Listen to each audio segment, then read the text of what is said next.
Bonjour à tous, mon nom est Dominique Chicoine, je suis podiatre et conférencier à la clinique du coureur pour le cours 1.3, la prise en charge du pied du coureur.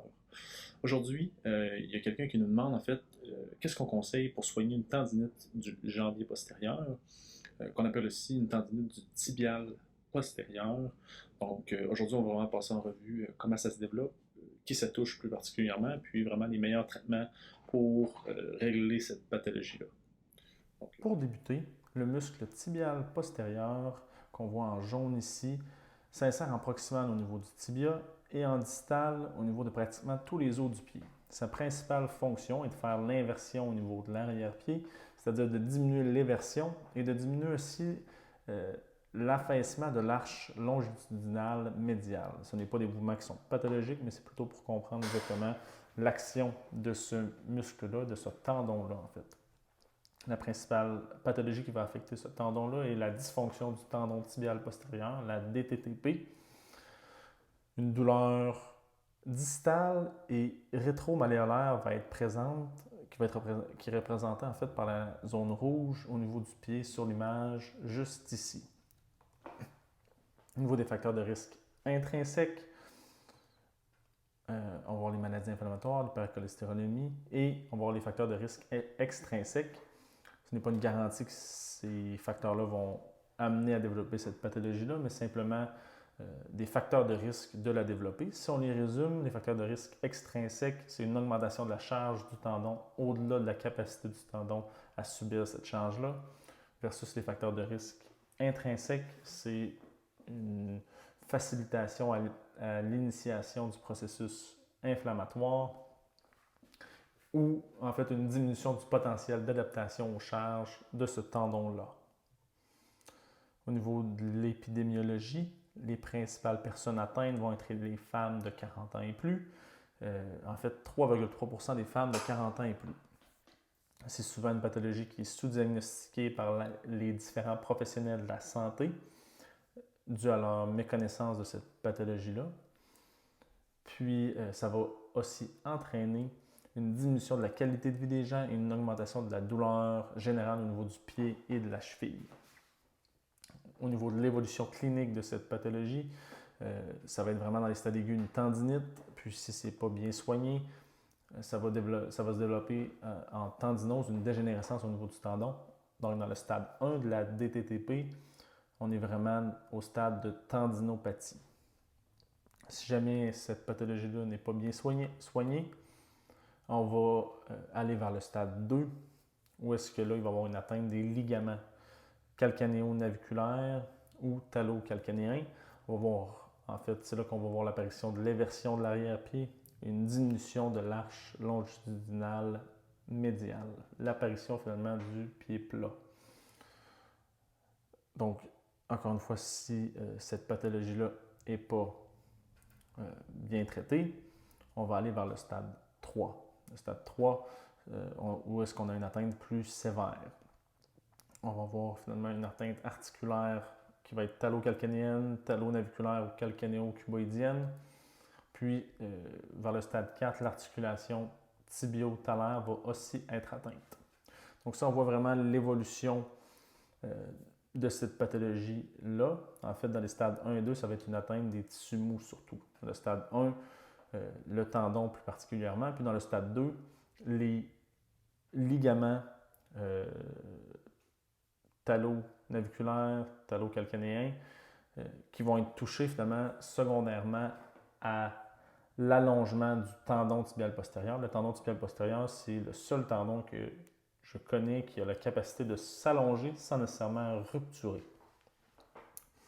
Puis dans les stades 3 et 4, c'est là qu'on a une atteinte articulaire. Donc, les stades 1 et 2 sont réversibles étant donné que c'est seulement les tissus mous qui sont atteints. Les stades 3 et 4, on a une atteinte articulaire, osseuse, dégénérative qui, elle, est irréversible. Donc, il y a vraiment une coupure qui se fait entre le stade 2 et 3.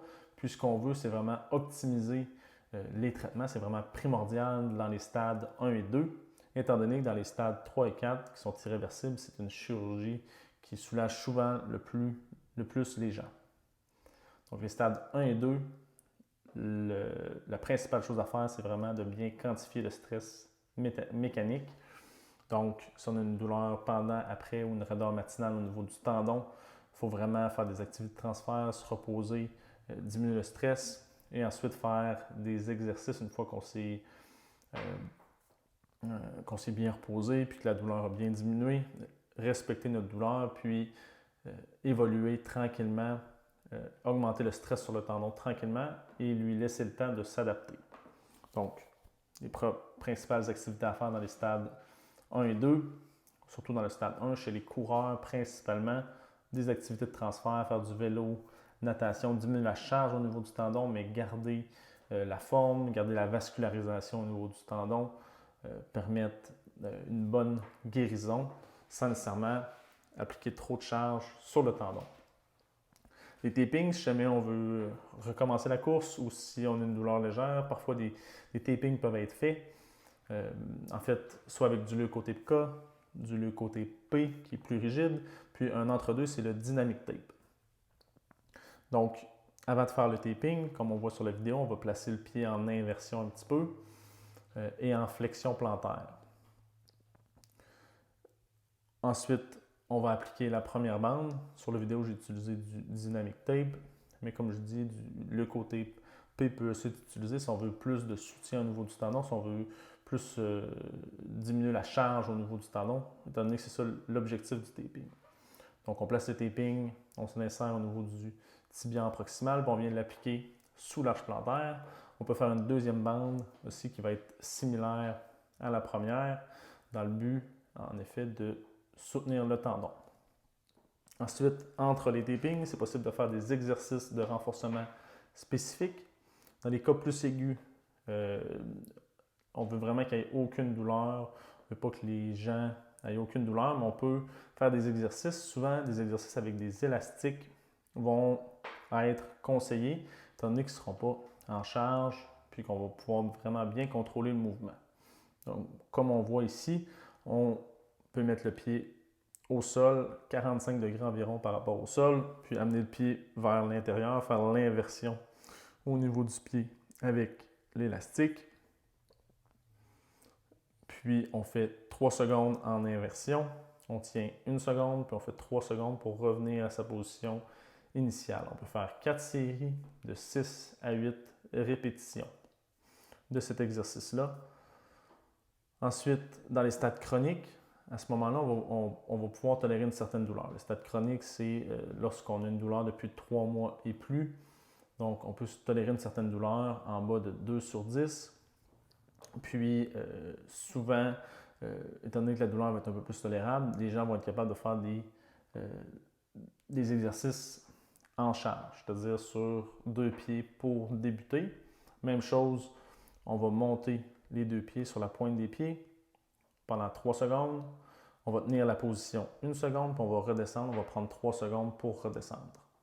Si l'exercice sur 2 pieds devient trop facile, on ne sent plus assez de tension au niveau du tendon. Un peu comme avec les élastiques où est-ce qu'on ne sentait plus vraiment de tension où on ne sentait plus que le muscle tibial postérieur forçait.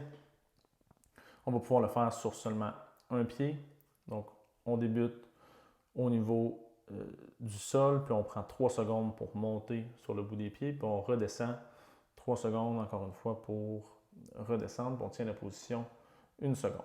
Un peu comme les exercices avec l'élastique, on va faire 4 séries de 6 à 8 répétitions, puis on ne voudra pas que la douleur dépasse 2, 3 ou 4 sur 10, tout dépendant de la tolérance à la douleur du patient. Ensuite, dans les stades 1 chroniques ou dans les stades 2, où est-ce qu'on fait des tapings à répétition, où est-ce que la douleur n'est pas bien contrôlée, on peut utiliser des orthèses plantaires. Il existe 2 principaux types, les orthèses plantaires préfabriquées, qui elles sont fabriquées en série. On n'a pas besoin de prescription d'orthèses. Et les orthèses plantaires sur mesure, qui elles sont vraiment faites pour la pathologie du pied. On a besoin d'une prescription médicale et une empreinte sur mesure du pied, puis une prescription vraiment avec des spécifications particulières sont faites la plupart du temps. Pour la dysfonction du tendon tibial postérieur, souvent ce qui est conseillé, c'est des orthèses plantaires sur mesure, étant donné qu'on veut éviter l'atteinte du stade 3, puis c'est une pathologie tout de même très complexe, où est-ce qu'on ne veut pas que le tendon continue à se dégrader, puis on ne veut surtout pas non plus qu'il s'allonge. Donc, les principales études qui ont été faites, en fait, ils ont toutes été faites avec des orthèses plantaires sur mesure. On en a 5, qui diminuent en fait la douleur de 50 à 100%.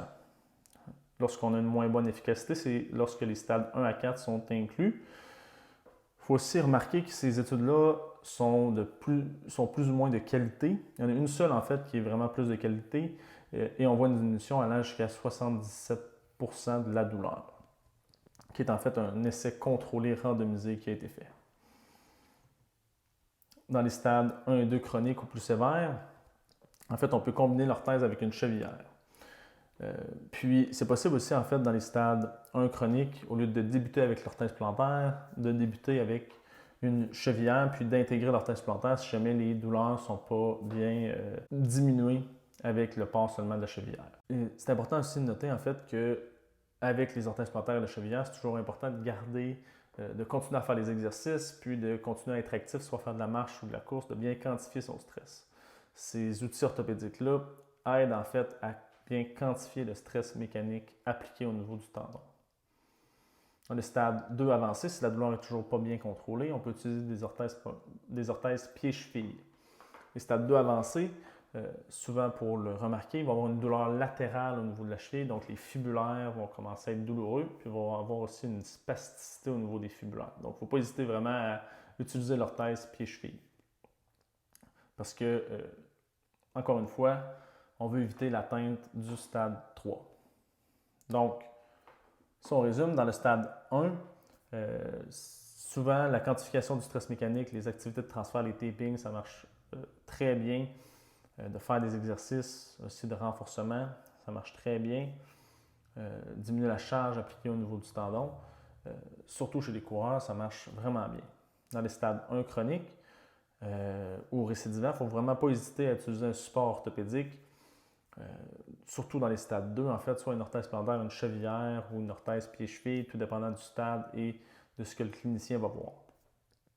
Tout ça, finalement, se fait dans le but d'éviter absolument l'atteinte du stade 3 de la dysfonction du tendon tibial postérieur. J'espère que ces conseils vous seront utiles. Puis, si jamais vous voulez plus d'informations, rendez-vous sur lacliniqueducoureur.com.